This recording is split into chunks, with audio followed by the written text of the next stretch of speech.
വയനാട് ഉപതെരഞ്ഞെടുപ്പ് മാത്രമല്ല, ചേലക്കരയിലും പാലക്കാടും എല്ലാം ഉപതെരഞ്ഞെടുപ്പുണ്ട്. അവിടെയെല്ലാം ഞങ്ങൾ അതിൻ്റെ പ്രാരംഭമായിട്ടുള്ള കാര്യങ്ങൾ ആലോചിച്ചുകൊണ്ടിരിക്കുകയാണ്. ശക്തമായിട്ടുള്ള മത്സരത്തിന് ഞങ്ങൾ തയ്യാറെടുക്കുകയാണ്. അല്ല, അങ്ങനെ പറയാൻ എനിക്കെങ്ങനെ പറ്റുന്നു? പാർട്ടിക്ക് ഒരു നയമില്ല. കോൺഗ്രസ് പാർട്ടിക്ക് ചെയ്യാവുന്നതുപോലെ നിങ്ങൾ BJP കണക്കാക്കരുത്. മറ്റേത് ആങ്ങളെ പ്രഖ്യാപിക്കും പെങ്ങളാണെന്ന്. എനിക്കങ്ങനെ പറ്റുമോ? ഞങ്ങളുടെ ഒരു പാർട്ടിയാണ്, അതിനൊരു സംവിധാനമുണ്ട്.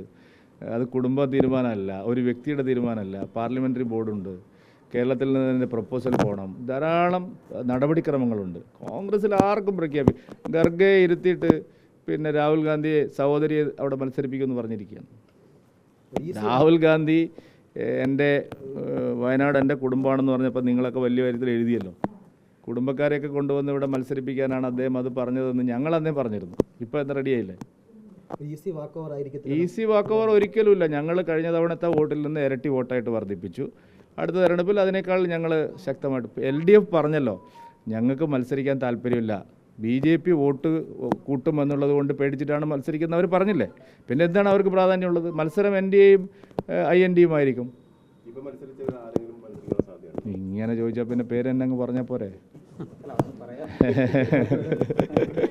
അങ്ങനെ പ്രസിഡന്റിനെ ജീവനോടെ ഇരിക്കാൻ നിങ്ങൾ സമ്മതിച്ചാലും ഉണ്ടാവും. മത്സരിക്കാനുണ്ടാവും എന്ന് ചോദിച്ചാൽ അത് പാർട്ടി തീരുമാനിക്കും. വ്യക്തിപരമായിട്ട് അഭിപ്രായം ഉണ്ടായിട്ടാണോ മത്സരിച്ചത്? BJPക്കകത്ത് അങ്ങനെ വ്യക്തിപരമായ ഒരാളുടെ തീരുമാനം നടപ്പാക്കുന്ന പാർട്ടിയല്ല. പാർട്ടി തീരുമാനം എല്ലാവരും നടപ്പാക്കും. ശരി.